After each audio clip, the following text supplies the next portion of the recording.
Hey guys, it's Doc, and today we're going to talk a little bit about hybrid versus common Bermuda, talk a little bit about Bermuda seed, and maybe talk a little bit about Bermuda sod too. So hold on one sec.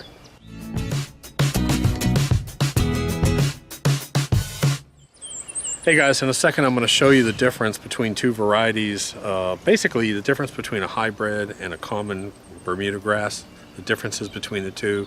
I'm going to talk to you a little bit about seeding and why you should avoid it, how to fill in bare spots, and we'll talk a little bit about new sod too. But before I do that, make sure you stay in the loop. I'm going to start saying this before all my videos. Click the subscribe button to stay in the loop, because I got 15 videos coming out. They're already being produced right now. The other thing is, on the website there's a subscription service. Ooh, it's windy.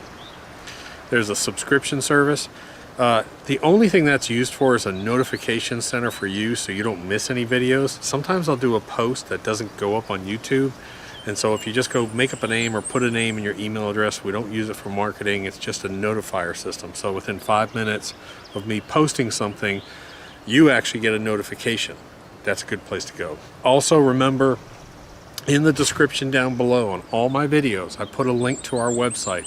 You'll see an individual page where this video has a home, and then all the information and product links will be on that page. That's real important to understand, because so many people try and figure stuff out and they end up buying the wrong stuff. I can't tell you how many times that's happened. Go to the website, go to the description, and you'll see all the links. Okay, let's talk about hybrid versus common Bermuda. Majority of the time, hybrid basically means that the grass is sterile, so you can't take any of the seeds. They won't reproduce, they won't grow. Majority of sod is a hybrid. Regardless of the variety of it, it's a hybrid. It's designed, it's bred a certain way to be very, very fine. The leaves on it are very, very small and narrow. It's a very fine turf, and that's the look that most people want with a Bermuda lawn.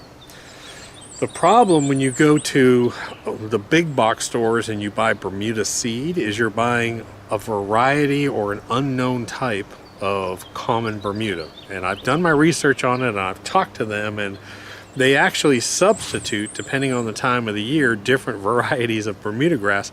But pretty much, if you can go buy a cheap bag of Bermuda grass seed at a big box store, it's common Bermuda, and the blade size is very large. So it's going to have very large blades on it. It's actually going to grow tall versus a regular Bermuda, which is very short and tight and thick. So you really don't want that. The one thing I said this before in a video, and I did a whole video on why not to seed, is simply because common Bermuda seed does not look like Bermuda grass lawns. It looks totally different, and if you go out and seed with Bermuda grass seed, it's going to look totally different. It's going to look kind of stupid. So I want to show you two different varieties of grass here. This is a common Bermuda. See how large the blades are? And then this is a hybrid sod Bermuda. Common, hybrid. And this is what most people want when they're talking about a Bermuda lawn. That's the difference between the two of them. Okay, so here's hybrid Bermuda. You can see how fine it is. It's very fine. Now let's go look at some common. Okay, and here's some common Bermuda. See how big it is? Much bigger. This is common. In fact, let me steal a bunch of this. Go put it next to the other one. See the difference? That's pretty dramatic there. This is the common, and that's below it is hybrid.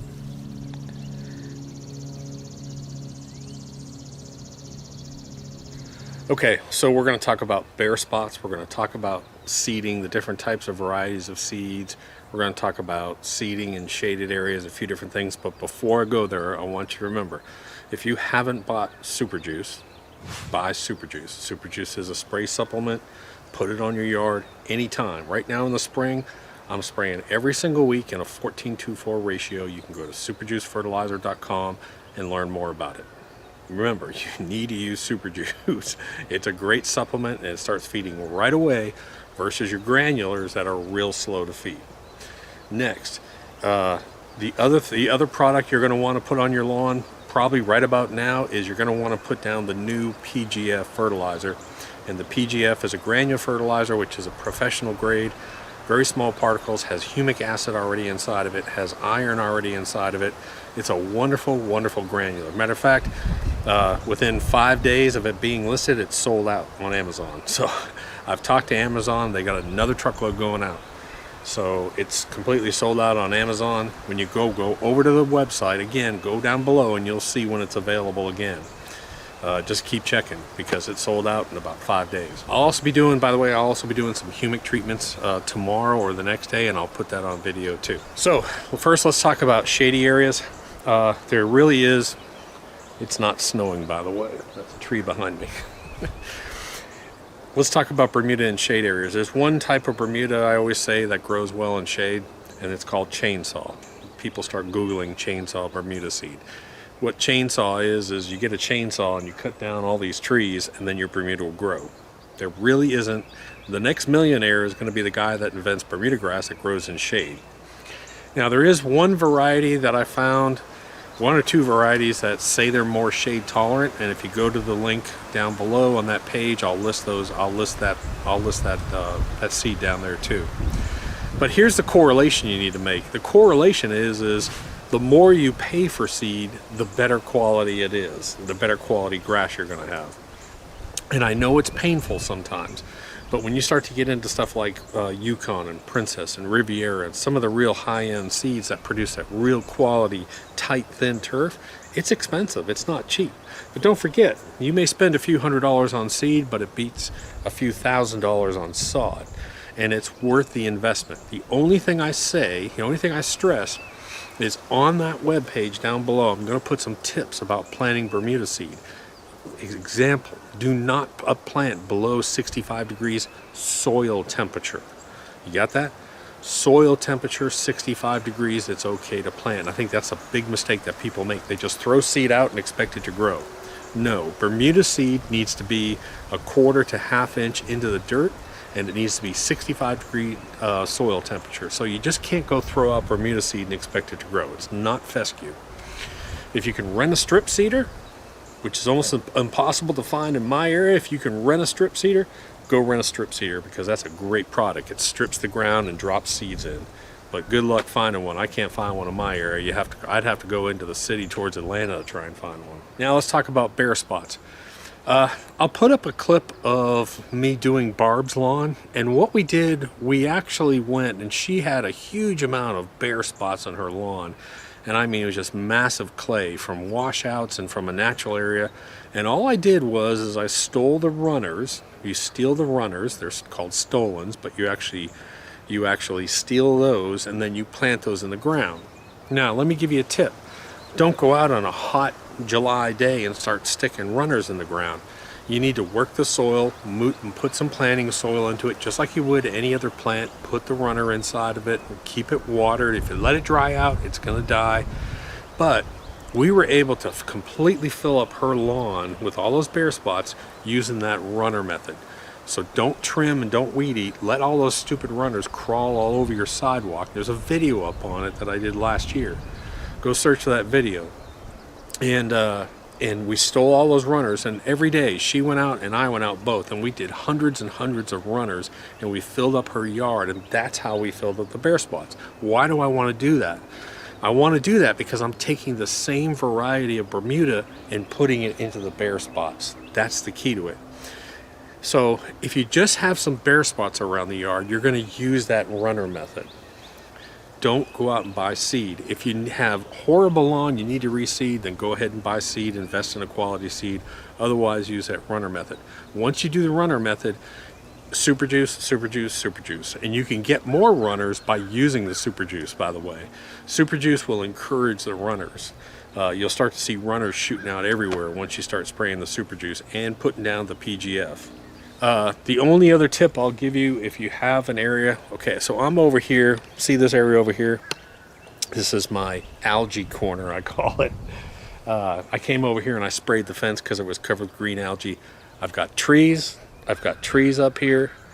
I've got a fence, and what ends up happening is it casts a shadow over here on this side of the yard. So one of the things that you want to do when you're in this shade area is you don't want to put down a huge amount of nitrogen. Super juice is good to put down, but you can also just throw down 10-10-10, believe it or not.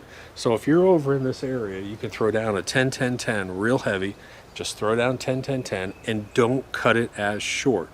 Let me explain why. A real short grass, the sun's hitting it all day long, it's getting plenty of sun. When you get into an area that doesn't get a lot of sun, the blades need to be longer to get more light. Does that make sense? So it's like an antenna. If you lived in the big city, you just need a little antenna on the back of your TV in the old days. If you lived out in the country, what did you have? You had a 50-foot tower up there to try and get a TV signal. Same thing with grass. I hope that's a good equivalent there. So you're getting a weaker signal, so you need a bigger antenna over in the shade. So you need longer grass in the shade, shorter grass over in here. And that's one thing I'm really going to try and focus on this year is I'm going to try to remember not to cut this side over here so short. I'm going to try and leave it longer. We'll see how that works. Hey guys, so one thing I forgot to address is I forgot to address new sod, and a lot of people ask new sod, so I figured I'd throw this in. I'm just going to touch on it briefly. Couple simple rules. Number one, be gentle. Number two, no pre-emergent for 1 year on new sod. Just deal with the weeds. Don't worry about it. Your sod will be fine. You're going to have some weeds. Very, very light post weed killer, nothing crazy. If you have spacing in your sod, go find some leveling soil. Leveling soil is not straight sand. It's 70% sand, 30% organic matter. You can mix your own if you want, and that's what you want to fill in the cracks with. You can also apply super juice. You don't want to put down a huge amount of fertilizer because you don't want to push all the energy into upward growth, so you don't want a ton of nitrogen on sod. You want something very mild. Super juice and PGF is great on new sod, by the way. So if you have new sod, it's super juice and PGF fertilizer, and that's it all the way through the year. Summertime, if you want to put organic, throw down organic because you're going to be putting down amino acids. You're going to be putting down organic matter. You're going to be putting down carbon. So yes, you can put it. You can also put humic acid on new sod if you want to, but we just want to be gentle with it. That's all we want to do. Simple rules. So anyways, guys, make sure you subscribe. Don't forget, Super Juice, PGF. That's what we're doing this time of year. Super Juice, PGF. Probably in a couple weeks, we'll be doing humic. We'll be putting humic out, and I'll show you that treatment too. And I'll show you the updates on the 3 different lawns and what's going on. Again, my lawn, only Super Juice up to this point. Probably for another 2 weeks, 3 weeks, only Super Juice. Barb's lawn has still only gotten the PGF, only granular. World's Worst, I've put down 2 coats. I've put down store-bought granular fertilizer with a high nitrogen level plus the PGF, and we're going to be taking a look at that probably in the next video. That's about it. So talk to you later. Doc.